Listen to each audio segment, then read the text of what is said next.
Hi, my name is Z, and I am a security engineer at Dropbox. And I am starting a YouTube series showing different folks in different careers and how they got to where they are. I wanted to start this series because every career has both pros and cons. And I wasn't provided this information starting out. Hopefully, I am able to shed some light for other folks that are changing career or just starting out. Today, I am fortunate enough to bring in a college classmate and a really close friend, the destroyer of certs, or security certifications, currently holding OSCP, OSWP, CCSK, and many other acronyms. I would love to present Vinay. Can you please introduce yourself? Yeah, sure. So my name is Vinay Krishnan. I currently work as a senior cybersecurity analyst for a cybersecurity consulting firm based in India. They're called Network Intelligence, NII for short. I've been in the industry for almost 3 years now, and I'm super excited to be here. Wow, has it already been 3 years? Ooh. Yeah, almost 3 years. It didn't feel that way. Wow, Yeah. I haven't seen you in forever. Because you graduated a year before I did, so I think after that, then we started meeting up a little bit less because we didn't see each other in classes that often. Right. That's amazing. And I'm very curious, just because we're both in the same sector, surprisingly, we're both in the same sector. And I was very curious, what do you do day to day from like as a cybersecurity analyst in India? So since I work for a consulting firm, we do a whole bunch of different projects with a whole bunch of different clients. So I work with banks, MNCs, startups, and everything in the middle. So what we usually do, I'm part of the assessment team. So we have like various different teams laid out. As part of the assessment team, I do web application security, network security, and then more recently, I helped basically establish our cloud security practice. And then I'm one of the key members that drive that practice. So we do a lot of cloud pen testing, cloud security, AWS and Azure configuration review, and things like that. So that's typically what I do these days. Trying to get into that red teaming field one of these days, but let's see. It's okay. We could do this on our free time. Let's start practicing. No, I'm kidding. I'll start practicing. You could teach me. I mean, we'll get there. Wow. Sounds like you do a lot, like jack of all trades, probably master of all actually, but not yet, but hoping to be one day. At least master of one. That's amazing. And I forgot if we were the same major, but I majored in electrical engineering. Go ahead. You majored in CS, right? Yeah, well, computer engineering, not CS, which is kind of the same thing, but not really. It's like we code, but we also take some electrical classes because we don't only want to code. That is very interesting, mainly because, like, if I remember correctly, our college, Boston University, had a CS track as well, right? Yeah, it did. We had, I think, towards the later stages of our education, whatever, like third year, fourth year, I think we have a lot of classes that we could take a lot of CS classes, and I know quite a few CS students that were in like our engineering classes. So I think there's some fluidity once you reach like the higher level classes, the 300, 400, 500 level classes. In my opinion, it's all the same. Like, I mean, in the end, because think of it this way, even though I think both of us, I don't think you're doing electrical engineering anymore, and I'm definitely not doing like pure computer engineering anymore. So it's all the same. And I was kind of curious. I always wanted to ask a CS or a CE major. How, like, did our education play a part in our career growth or at least what we do day to day? So I think more so for me than for you, but I took a cybersecurity class at BU. I didn't do pretty well in it. But then I took a lot more coding classes and all of that. But I think by the time I got out, I was like, okay, I know one thing for sure. I don't want to be a developer. Because I just didn't see myself, like, even though I know how to code, probably not the best coder out there, definitely not the best coder out there, but... You're being too humble, way too humble. But I didn't really see myself as living the developer life, right? Like getting into the SDLC, running those sprint sessions, things like that. It wasn't appealing to me. That's when I took down a list and I was like, okay, I got a degree in computer engineering. What can I do with it that is not pure coding? And then I thought about a few things. I thought about data science for a little bit, but then I'd have to learn a whole bunch of other things. So as I was going through the list, I was like, hey, cybersecurity is pretty cool. Let me see if there's any like internships in India that I could get that'll basically ease me into the field. And luckily enough, I did find an internship with the company that I currently work at. So I basically studied up a little bit of networking on my own. Didn't really know web application, like security-wise, too well. But I got myself an internship. And then what I found that while my degree didn't directly help me get my internship and into my current job, it did kind of set up the foundational baseline, right? Like it taught me how to teach myself, which is a really, really big thing. Like I don't remember anything from my classes, but what I do remember is not going to classes and teaching myself a whole bunch of things. Because I was like, oh, I missed the lecture. And we didn't really have like this old recorded lecture thing, at least not for the classes that I signed up with. So I was like, oh, I can't go see the lecture anymore. I try to teach myself all these different things. So I think that experience was really helpful, because when it comes to cybersecurity, you are always learning. You kind of have to. It's just the nature of the field, and I think we can talk about this a little later as well. But yeah. So yeah. So I think that's what I would want to conclude with. My education was great in the sense that it gave me a great baseline, but I wouldn't say that it was directly related to me getting this job. That makes sense. And on that point, I actually do remember what I learned, or at least the class that we took together. At least I remember us sitting at the same table, fooling around, but you know. Hey, I mean, good times. And the only thing that I felt like that class taught me, that it's related to work at least, is we were given an assignment. You could do it whenever you want. It just needs to be hitting a certain timeline to be submitted by. And that's how I related to work as well. For work, at least for us, it's more like we're given an assignment, or at least an end goal, and you just achieve it however you want. It just needs to ideally hit that deadline. But just like college, it's a soft deadline, hopefully, fingers crossed. Unfortunately, in my field, because we're dealing with like so many different clients, our deadlines are very, very hard. Like we have 5 days to do an assessment because the client paid for 5 days. If we take 6, it's a loss on our side, right? That's true, so, but you can do it whenever you want within that day, right? Yeah, I mean, yes. When people say that day, I usually assume like 11:59 p.m. Like as long as I email the client like, hey, it's almost done. Just you'll have it soon. Just give me a few seconds. Sounds like college all over again. No, I'm kidding. Man, I never changed. I don't know about you, but I never changed. I started waking up so much earlier, but since we're on that point, actually. Since we're on that point of stuff that we really like, what was your favorite part of your role? And let's dive into some of the least favorite parts. So I think the best part of my, what I love about this field and this job in general is that... Love is really strong word there.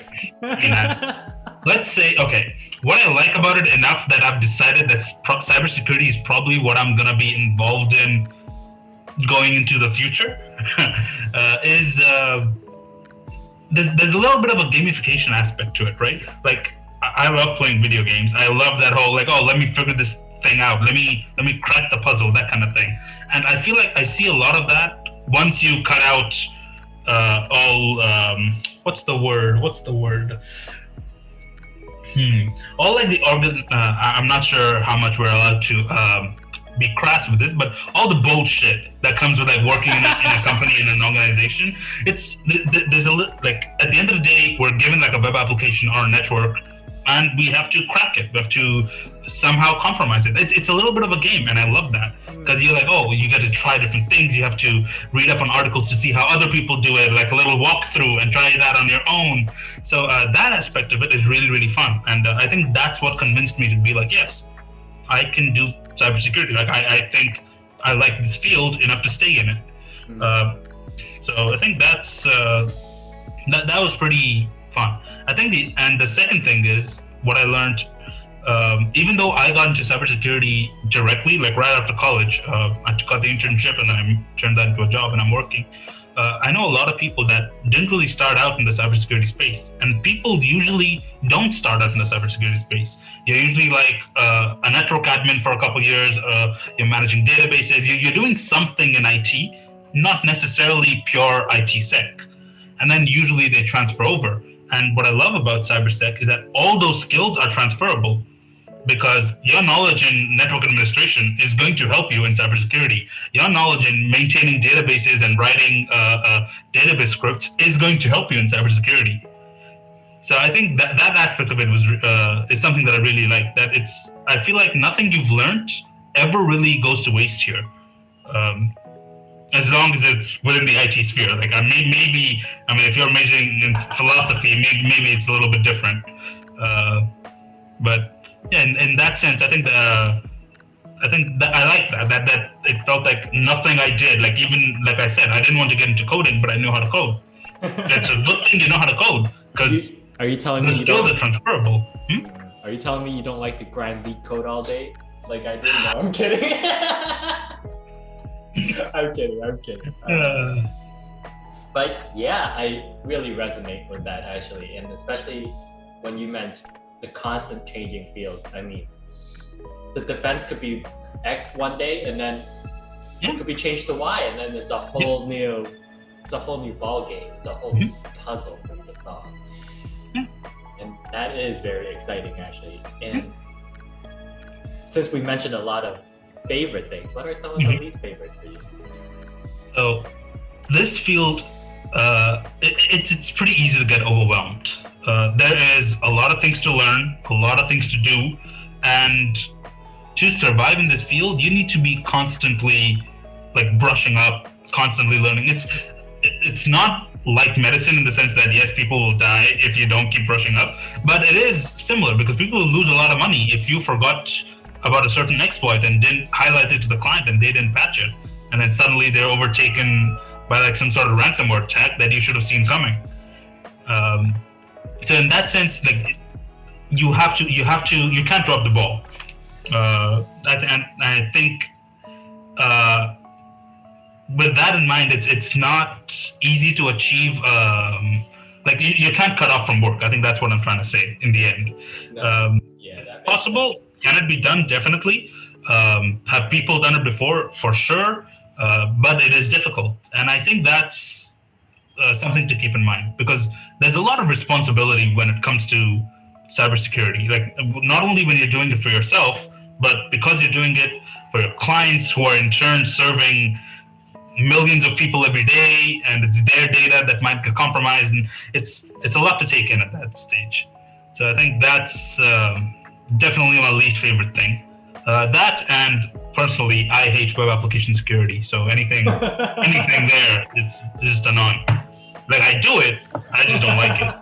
Well, what a coincidence! I actually specialize in that aspect of it, but dude, I'm telling you. Sounds like we'll be great partners. But actually, no, I really understand that and really get that. Like, especially for you can't drop the ball, and how we sell it in this industry is we call it exciting and constantly challenging. Which is true. I mean, it is true, but it's kind of like you can't be giving 100% every day for 15 years or 20 years or however long you're planning to work before you retire. it's at some so that's why I say it can get overwhelming, and you can see that like it's visible. So I think it's I mean, people are doing a good job of being conscious of it these days. I think our generation, more so than the last one and the ones that came before, are really conscious of maintaining a work-life balance, of paying attention to their mental health, which honestly wasn't there before. So it's getting better, but let's see how it goes. That makes sense. Sounds like a equation for process and real management. And we'll dive into that a little bit later, because that's a whole wide topic in itself. Since our field is so interesting and so wide, like we could do anything from anything to everything. I was very curious, what does an average day look like for you? Like 9 to 5, or 12 to 8. I mean, whichever one. I mean, you laugh, but sometimes it's a 9 to 5, sometimes it's 12 to 8, because again, since we're a consulting firm, we basically have to do what the clients say when they say it. So there are clients that go, yeah, you can operate during our business hours, there's no issue.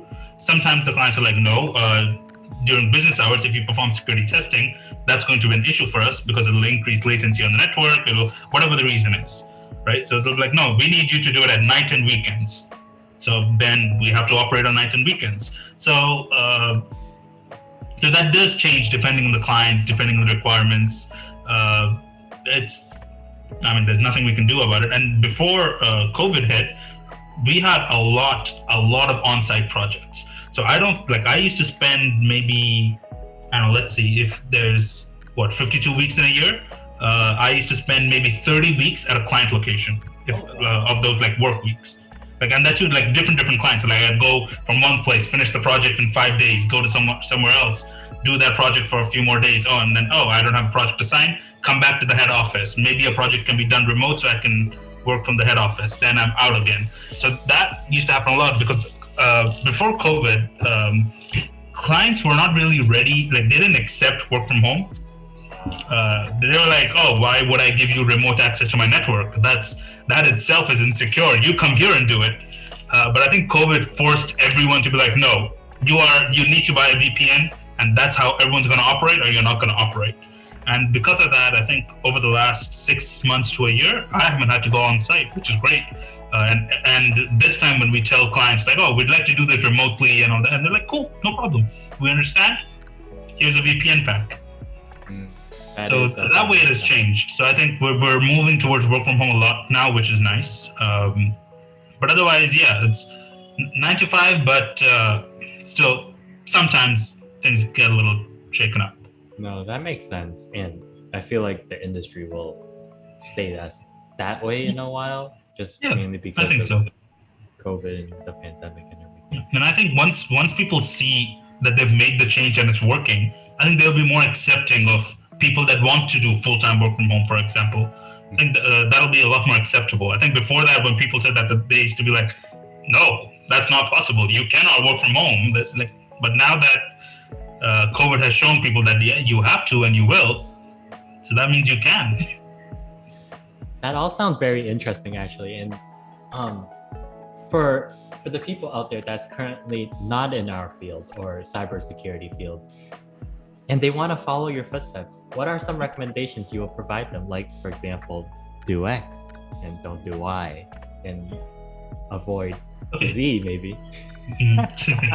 Always avoid Z. If you can, just walk on the other side of the road when you see Z. Right.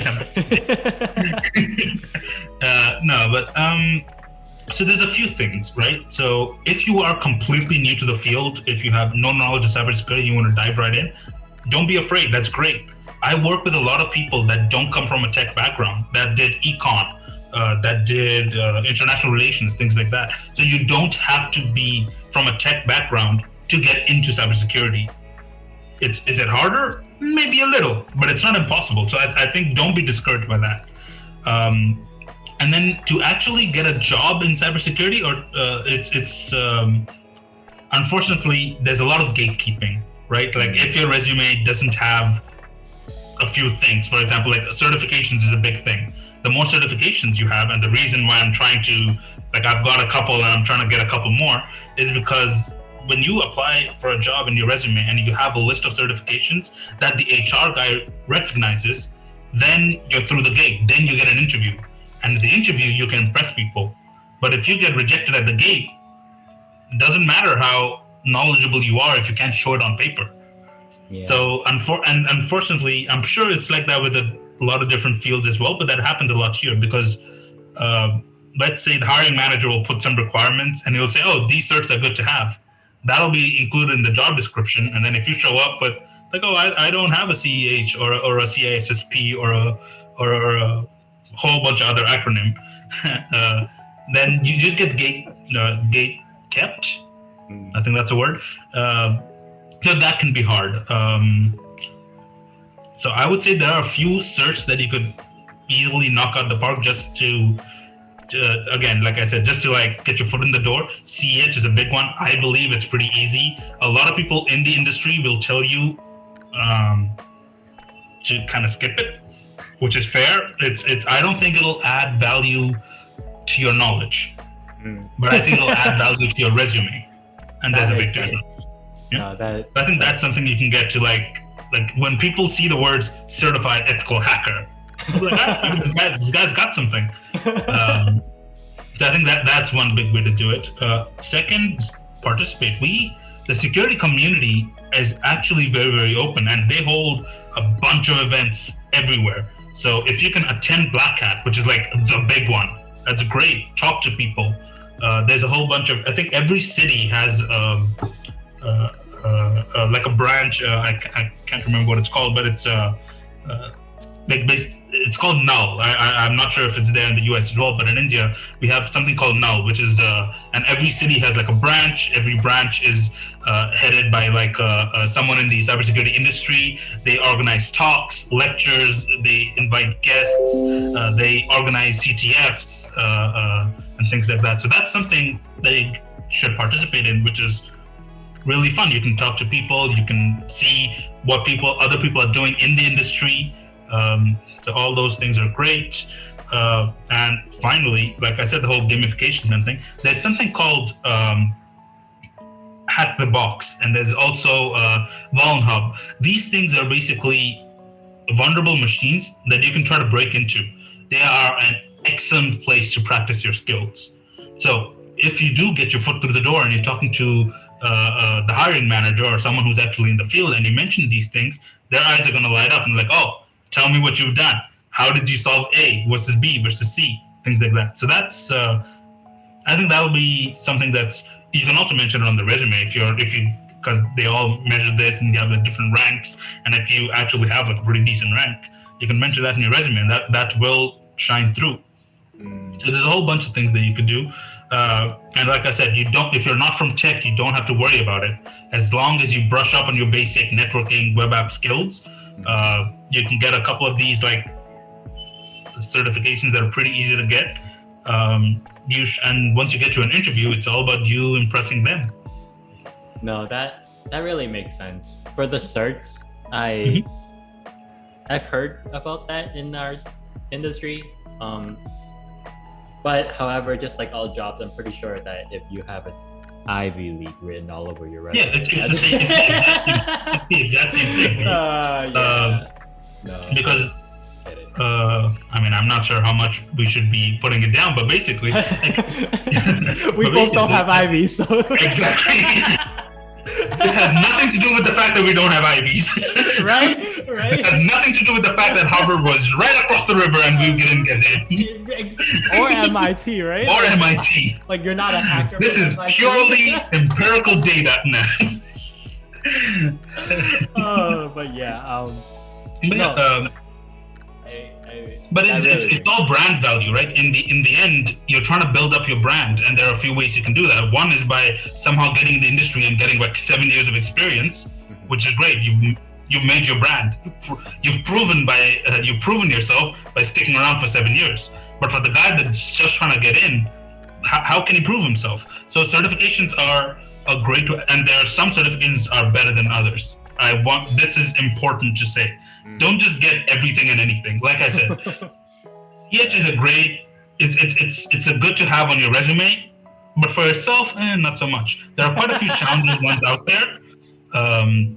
But unfortunately, see, that's the thing though. It's all a vicious cycle, right? Because a lot of these really cool certifications are super expensive.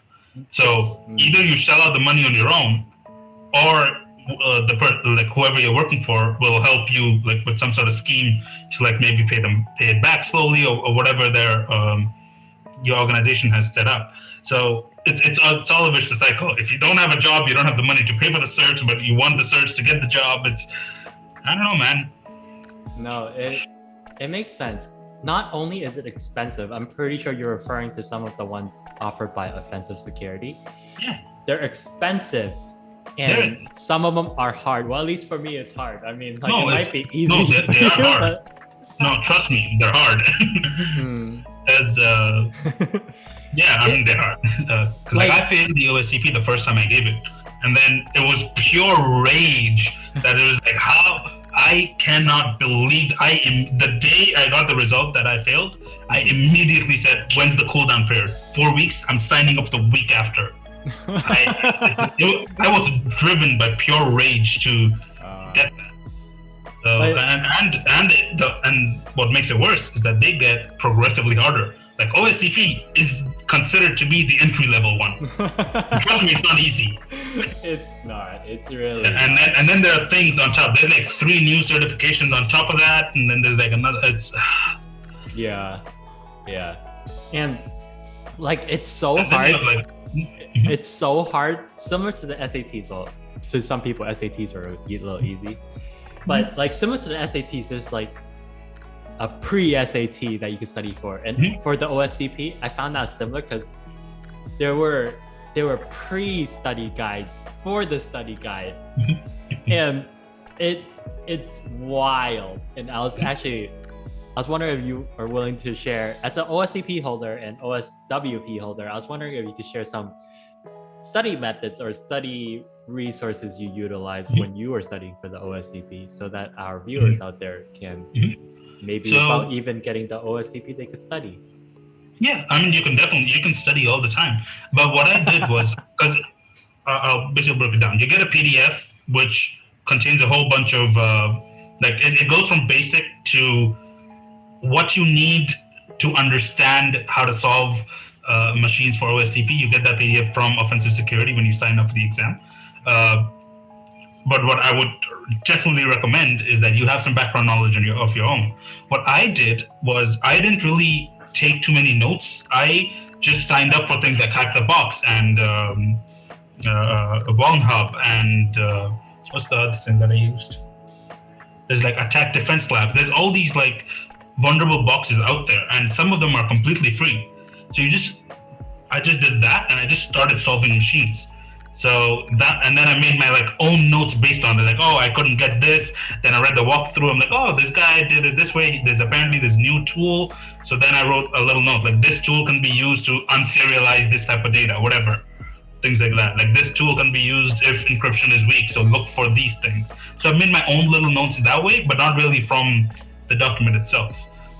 So that's what I did. I just kept, the more machines I solved, I was just like, I just want to build up the experience of looking at a box and being like, I know how to start. I know about the things I want to look for. And when I see those things, I go, I remember doing this once upon a time, so I remember I used this tool to look at SMB. I remember I looked at this to prettify jQuery, whatever. So I did it that way. I know a lot of people, what they do is they take the document and then they make their notes out of the document, and they have, if you look online for like OSCP notes, there's a lot. And like they have written everything down. But that method doesn't work for me. And if it works for you, great. Go ahead, use it. Do what works for you. And I think, this ties back to, I'm sorry. I was gonna say, I don't know what works for me. College didn't taught me that, but like, so try to figure that out. So your mission is find what works for you. We'll see. That's what I was talking about, like how college helped. Like I don't remember what I did in class. I know how I learned. And that's how I did. Like I just did things, made my own notes. If I just started writing whatever the textbook said, I wouldn't have understand anything. So I think that was important. And then cut to now. To be honest, the only thing important was like I made friends that long-lasting friendships, as like even if we're oceans apart, Vinay, at least I have you as a friend. At least two, if my geography is right. At least two. Right. Because Atlantic and Indian. That's true. I'll look it up later. We'll look it up. So yeah, actually that covers the OSCP. And we spoke about a lot of stuff that one should know. It's not required, but should. And that brings up a very great point. It's a lot. And it's a lot. Yeah. The breadth is huge. And for some of those, or for some folks out there, that can impose a lot of imposter syndrome. And which could lead to burnout which could lead to burnout. And I'm very curious how burnout is like in India. Well, burnout is burnout, but it's more like India versus the US. I was wondering if we could dive a little bit into definitely. And I think we were talking about this the other day, and I actually looked at some stats for it. And it's like apparently like 33% of the workforce in India is burnt out. They admit to having burnout. Now, like 33%, that's crazy. And what's crazier is like 65% of everyone works in tech. So I think burnout in tech is a very big deal. And it's a little to do with the nature of the field itself. Like I said, you have to be on the ball, and that definitely leads to it as well. But I think it's more of a cultural thing here as well. Like I'm sure, I'm not sure how it is in the US actually, but a lot of times from our perception of the US, and you can correct me, and US, Western world, I'm just clubbing all of you into like the same into the same circle. But like our perception of it is, if a job is 9 to 5, then at 5:01 you don't answer work emails or whatever, right? Like in general. But that has not been the case here for generations. People here, like my dad and his dad before him, they loved going to the office. So much so that even if it was a weekend, they'd go in because they have nothing better to do. And now that I was talking to this about my dad as well, but now that he's well into his career, he's very close to retiring, and so now he can afford to like take the weekends off, right? And when he does, he's like, I'm confused about what to do, because you gave it your all when you went to the office. You went every weekend as well, Saturday and Sunday, and you never really like developed an outside interest. You never cultivated your passions. So now that you have that time to do that, when you're 56, 57, 58, you're like, I don't know what to do with my time. Wow. I actually never really spoke to the generation before me regarding that, and that's actually very interesting. And I guess for a starter, for the US, I guess it differs from people to people, I guess, and team to team. There are certain, just because as we mentioned before, we're more in a remote type of a setting now. So we work with people throughout multiple time zones. So there are certain times where I do get paid after 5. And I really try my best not to respond. But if I could unblock someone with 1 minute of my time, which could save you an hour, right? I think it's a good trade-off. And sometimes I try not to do it just because I'm setting a bad example for those either that's trying to break in or just newly into the field. But I try my best not to. And what was really shocking for me that you just shared was I would need to wait until I retire to have a hobby. And I really hope that doesn't apply to us, or at least it won't apply to us. And sounds like I really need to start looking for a hobby. And with with that, I was very curious. What do you do for fun, like outside of work, or So or if I you do don't- play. or you Yeah. go to work? Mm. Sorry, I'm I do one thing is I do enjoy playing video games, so I do that a lot. One thing that I've lost over the years, which I'm really trying to I'm trying to actively pick it back up, is that I used to read a lot. I used to read, like, I have a whole library in this house, in the house that I grew up in. Like it's a huge library with books I used to read, all fiction. I can't bring myself to read nonfiction. I'm sorry. But, like, I used to read a significant amount, and I kind of over the years I just lost that. Like that, I don't know if it was a time thing, if it was an interest thing, but whatever it was, I don't like that I lost it. So recently I've been trying to get back into a good book, reading a little bit before going to bed, reading when you have a little breaks. I'm trying to get back into that. And well, I'm not sure if it's a hobby anymore, but I love to eat. I love it, as you can tell. But with that, I love to explore new places in the city that I'm living in. Like if there's a new cafe somewhere, even if it's an hour and a half away, I'm like, oh, I'm gonna set a date to go there, check it out, check out the food there, and then come back. So things like that, it really helps me to disconnect from a lot of things. Unfortunately, I'm not one of those I'll go up a mountain and then throw out my phone kind of guy. But the Right, little things that's hard. And I have a lot of friends oh, let's go on a trek this weekend, and there'll be no cell reception and signal. I'm like, nah, I'm good. I'm gonna play some video games. No cell reception. That's living life on the edge a little. From in our industry, those are what we call risk takers. Risk. Risk. Would not recommend. Exactly. As your security engineer, I would not recommend that. But wow, I'm really glad. I knew back when we were in college, we used to game a lot, and I'm really glad you kept up with that. I'm not sure if it's a passion, but I'm really glad you kept up with that. I'm not any good. Let's get one thing clear. I play a lot, but I'm not good. But I have fun.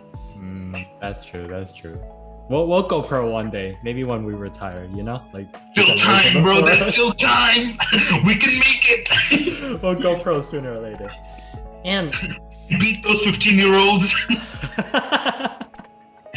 Those Gen Zs. No, I'm kidding. But yeah, we spoke a lot about what we should have, what we need to have to break into our industry, and how to have a work-life balance. And I'm pretty sure we've gotten to the stage of our career where we start interviewing for the folks to come in. I was wondering, what do you look for in a candidate? Like personable XYZ skills, or do you look for that Ivy League? No, I'm kidding. I don't have to look for that Ivy League, because like I said, we come in, I don't know about how early into the interview process you come in, but we come in after HR has screened the resumes, and then they get sent to us. So I don't get to decide if they cleared that gate, right? I get to take the one-on-one interviews or whatever that is. So at that point, I'm not looking at college education. I honestly don't care how you did in college. What I do care about is what you have written down on your resume. I have interviewed a lot of candidates that have written down that I know X, Y, and Z. I know Hadoop. I know this. I know how to work with check marks and Fortify and all these tools. And there's a list. There's a whole lot of lists. And then I just go, okay, what are you doing now? You don't. What you is don't the look for interface look Veracode? like? Huh? You don't look for Veracode? Come on. I also look for Veracode. I'm kidding. Sorry. but that's what I mean. If they just, so if a guy has mentioned Veracode, checkmarks, Fortify, and all these things, then I go oh, what kind of projects did he do on them? Why would you have chosen one over the other? And if they're not able to answer any of those questions, I go, what does the interface looks like? How do you install it? And they go, no, I just wrote it down. Then I'm like, bro, that's not right. Don't write things on your resume that you don't know everything about. I think that's step one. Like don't BS on your resume. That's a great tip. Yeah, because Take even notes, if guys. even if the way I think about it this way, right? Like even if you are able to BS the interviewer and you get the job, and then they tell you, here's 5 million lines of code. You said you know check marks. Come on, you said you know Veracode. Scan the entire thing, pull out the report, look for false positives, and publish it. I want this done in 2 days. And I'm like, all right, time to Google. 2 days is a lot of time there. But I really get what you mean there. So I think that's step one. The second thing is, even if you don't know everything, it's fine. Are you willing to learn? What I look for is basically, do I think if I gave him something that he has no idea what to do, if I gave him a new project, let's say for example, you're a network guy, you've been doing networking your whole life, you've been, you're a master of networking and you're great. If I tell you like, I have this web app, what would you do? And if he says, I don't know web app, I wouldn't do it. I'm like, then I'm sorry, mate. Like that can't work. That doesn't fly. But if you go I don't know how to do it. I might need a little bit longer. But I'll definitely look for these little things. I know I've heard of these things, so I'll research into that and I'll find my way to do it. And I'm like, that's perfect. If you're willing to learn, you're halfway there. That makes sense. Sounds similar to me, but a little opposite. Where I go like, hey mate, I don't know GCP. Can you guys just switch to AWS real quick? Hey, I know you've been maintaining this infrastructure for 3 years, but I'm gonna need you to switch. Yeah, I need you to switch to AWS. Just cause. But that really makes sense. And what I actually look for a candidate is, well, one, I'm assuming, well, hopefully the people that interviewed you before me already vetted your technical skills. I'll see how personable you are actually. Just because as amazing as you are, or the candidate, sorry, not you, you're amazing too, but just as amazing as the candidate is, our role is not a 1v1 type of game. It's more of a team battle. And yeah, you could carry the team from time to time, but that would lead to burnout. Ideally, I want a team player and someone that can form team battles. Think about this. Even if you're carrying the team, there's gonna come a day when the guy that's carrying the team is gonna get a better offer from another company and he's gone. Yeah. And then you got 4 people that can't do that haven't. Well, force and your carry's gone. No, that makes sense. And then it's just like downhill from there. I totally get that. Everyone's got to pull their own weight. Yeah, that's true. Unless we're playing Dota, where you could carry the game forever. But no, I'm kidding. Only if you're certain characters after like 45 minutes of farming. Yeah, true. And just for a couple closing notes, what's next for you? What's like? I'm very curious in how. Not 5 years, just because that's like a typical interview question, but like, what's next? Are you gonna stay in this industry? Are you gonna go towards a manager role? Are you gonna go towards continue stay as an individual contributor? So I think and sometime last year I decided this. Like, I think I'm in cybersecurity for life, in one way or the other. Even if I'm not delivering cybersecurity, it'll be managing cybersecurity, something in that realm, right? I want to be connected here because I like it. Or maybe I haven't found the thing I like, but like right now at this moment, I like what I do.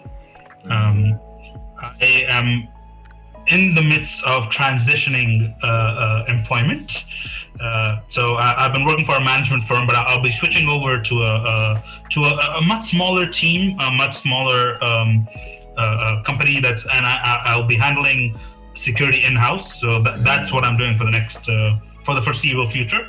And I do have a few personal goals. And what I've done is The personal goals, I've associated them to certifications because, like we said, they're very hard to get. And once you get them, there's a little bit of pride that comes in. So there are a few certs that I have on my mind.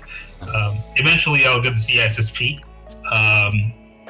Eventually, and what I hope to get is that OSCE 3, right, which is the new one. It's like the OSEP, the exploit development course, and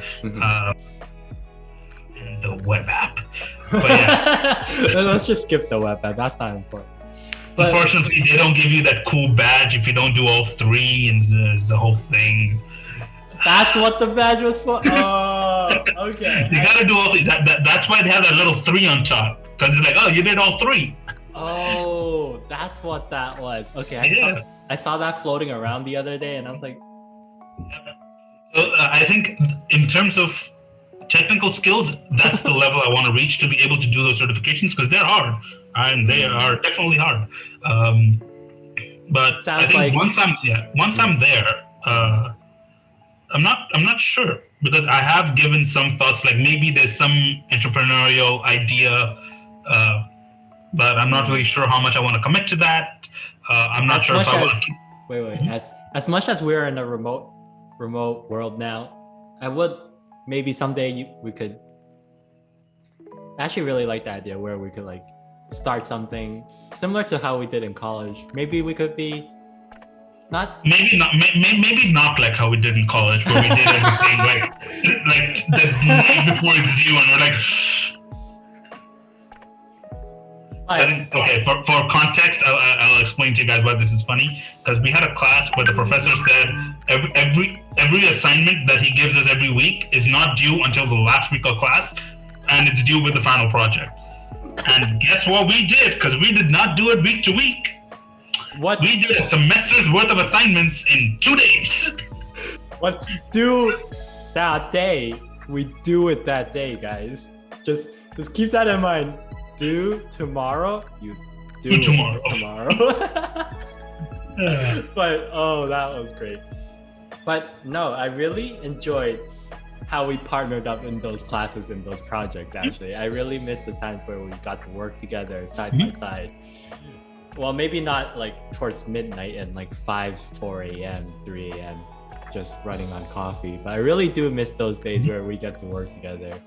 And hopefully someday we will get to venture again on a project together, or maybe even a business or a company together. Or maybe, because we're both in the security field, who knows? Maybe we'll be working together again. Sounds great. So when are you moving back here? Someone gives me a job. I'm a very simple man. I just want a job and a visa. And I'll go anywhere you want me to, as long as you give me a job and a visa. I think the job's a little more important for survival reasons, but... Well, see, you won't get the visa unless you have the job. It's the chicken and egg situation. Exactly. With that, on a closing note, do you have any questions for me, Ashley? I'm very curious. Any surprises? Well, I think you were talking about how... like what basically the same question for you, right? What's next for you? Very great interview question, but unfortunately I have that planned already for my next. No, I'm kidding. But like, okay. You're like, hey man, tune into episode 5 and you'll get your answer. Exactly. But no, actually, I would love to dive deeper into that actually, and it has a little bit to do with imposter syndrome and just keeping up with people keeping up with the next generation, right? I like what I do now as like an individual contributor and more of the technical side of everything. I really enjoy that. However, recently I knew I was an extrovert, and I knew I liked like meeting people, talking to people, having meetings. Unfortunately, I don't. Just for context, I don't make a meeting for no reason. But if they're important, I do make those meetings and love to like chat, like just chat it out. And that's where I've decided I wanted to be more in a lead role and sooner or later do move to management. I wanted to the lead role first, just so that I can have a balance of both the technical aspect and the managerial aspect. Because, you know, once you make that jump, it's a little hard to move back. Yeah, and I think even like, it's, I don't, I mean, I'm definitely going to be wrong, but I don't think there are a lot of people that go from like a tech to a tech lead and then move back to like pure tech. Like, I think that doesn't really happen, really happen often. Like, it's like, no, you know what? I don't want the management. I only want to do tech. I don't think that usually happens. Unless you become like, I don't know, some sort of like principal consultant somewhere or something. It's really rare. And to be fair, I only seen it happen once. And it happened actually quite recently. I've only seen it once. And to be fair, he's an amazing engineer. He's like a couple levels higher than me, actually, a couple. So like he was put into management just because he's very great as an engineer. Right. And then, however, that wasn't his passion, so he decided to go back into an individual contributor. I wouldn't say it's not impossible, but it's very hard. Yeah, because I think like the classic route in the classic career route is go technical, slog a few years as technical, switch to management, make more money as management, and then go for C-suite, and then. Like that's like the classic, and then retire, and then retire, and then chill, go play your golf games or whatever. I think that's the classic thing, right? I think jobs are marketed that way too. Like, if you have 5 years experience, hey, go into management. Like you've done what you've done, you've proven yourself. Now go manage people and make more money. Like, right? Yeah, that makes sense. And now, except I have a specific reason to go into management, actually. And as you mentioned before, you enjoy the technical stuff and just enjoy new challenges every day. I do too, except I know at some point that I would like to pursue other things in life. And which is fair. And currently now, the technical aspect of everything does soak up a lot of time, unfortunately. Definitely. Yeah, and like those certs, I just wanted to like provide a little more context for my viewers. Those certs actually takes a lot of studying. Like you'll spend weekends, you spend months, if not, like I know a lot of people that take, I think a minimum a year. Like a lot of people take a year to like, if you're juggling like a job and something else, like if you're sitting home alone doing nothing, sure, you can do 3-4 months, you'll be fine. But if you're trying to juggle a job, a life, and then thankfully, I think currently we don't have any other responsibilities. But wow, what an assumption! But you're right. You're right. No, like any major. Basically, we don't have kids, right? Yeah. But like if you have but if you have like all these other responsibilities, they're just gonna eat away at your time, and then it's gonna be really difficult. And that's why I wanted to move into management, just mainly because it's, you outsource the technical aspect to the rest of your team where they pick up. India. But yeah. You're not wrong. No, I'm kidding. But like, yeah, it's more like your team picks up the more technical aspect and you manage the expectations. I feel like that's a lot harder in a different way. But it's not as time consuming. And they're both necessary for the job. Like they're both very important roles. That's true. And sooner or later, hopefully I will get there. But as for the near future, I don't foresee myself. Check contract. I gotta see my contract expiring in. Yeah, for the near future, I don't see that happening for me moving into management anytime too soon. Maybe lead, but fingers crossed. And I know we discussed this earlier, and I know we're trying to wrap up as well, so I'll make it real quick.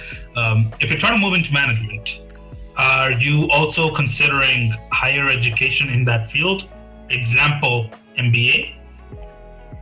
Actually, that's a very great point.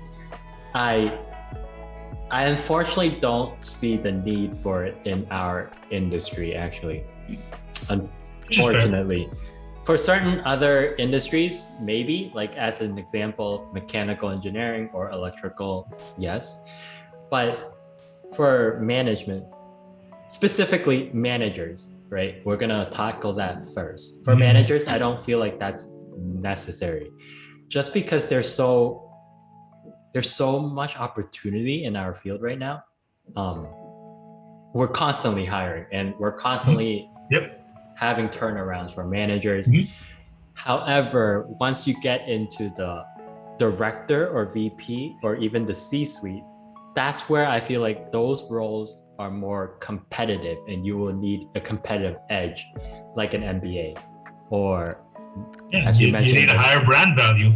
Yeah, like years of experience maybe, or even like not an influencer, but like street cred. Let's put it that way. Like that's completely true. Like you need like things like I've given talks in Black Hat for 3 years in a row.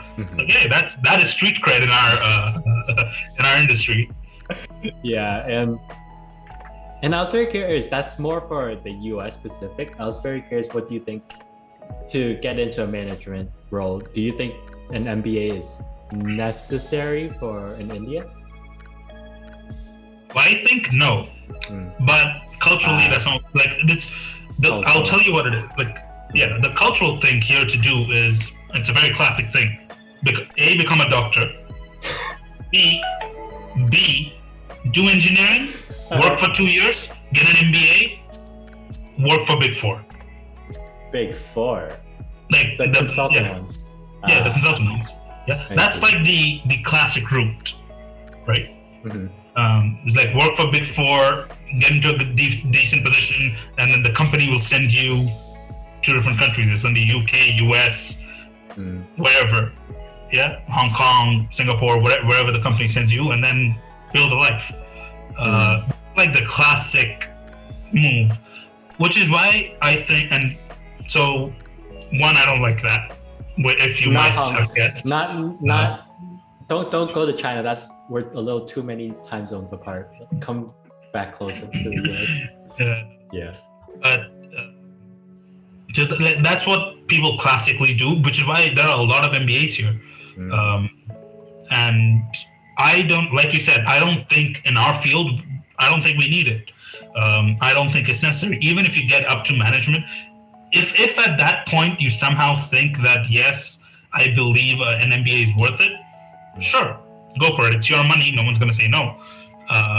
But I feel like I don't think you need to have an MBA to become a manager or to get good at management or to learn about businesses or whatever an MBA teaches you. You're probably going to get comments like, that's not what an MBA does, which is fair. I don't know what it does, but I also know that I don't need it right now. Exactly. And another way to look at it, or at least for me, is like, don't get it for the sake of getting it, because you don't know if you really want it yet. Like, as an example, if I think it's my passion or it's my end goal, and that's a necessary evil to get there, sure, I'll go and get that MBA. But if I'm like stuck in between where I don't know what I want, and I guess there's different ways to explore that to see what you want before. Yeah, because like a degree is a dump of money. So like, I mean, like also I said, time, right? Yeah. So I mean, if you can afford it, both time-wise and money-wise, sure. Yeah. Go for it. But it's a difficult decision. Yeah. Yeah. And if it makes you happy, like, go for it, I guess. Oh, definitely go for it. Yeah. True. Yeah, I look at MBAs as brand value, right? That's all they do. Especially if you get an MBA from a reputed university, that's all that is. You got that thing on your resume. You got that thing to set you apart from 200 other candidates. So maybe it's brand value. Maybe we do need that Ivy League. I'm kidding. I'm kidding. But like, and no, sorry, that was a joke. I didn't mean to throw that joke out there. I'll stop beating on that joke. And with that, actually, on a closing note, I really want to thank you for spending the time to chat with me today and jumping on my channel. For folks that want to reach out to you or anything you want to plug. Well, unfortunately, I'm not too active on social. I have a Twitter that I haven't opened in a couple years. I have the Instas. I have the emails. The tweets. Unfortunately, I don't tweet. We're trying to get into that, but not really. But yeah, I'm sure Z will have it somewhere. But if you tweet me, or if you Insta me, or if you Facebook me, I'll answer eventually. Don't worry, you can get to me. I also put down my email if you have like some burning question. Let's stick with LinkedIn. Actually, LinkedIn. I completely forgot. I'll put it in my LinkedIn. Let's go with that. That's a platform I actually use. Yes. well, team, or folks. With that, I really want to thank you all for watching this episode. I will attach Vinay's LinkedIn below. Please don't email him. Please don't tweet him. Follow his IG though. Follow his IG. Sure. And I will attach his LinkedIn in the description below. please add him and send him a message accordingly. Yeah. Thank you all. With that, thank you. Thank you. Bye. Wait, don't hop off.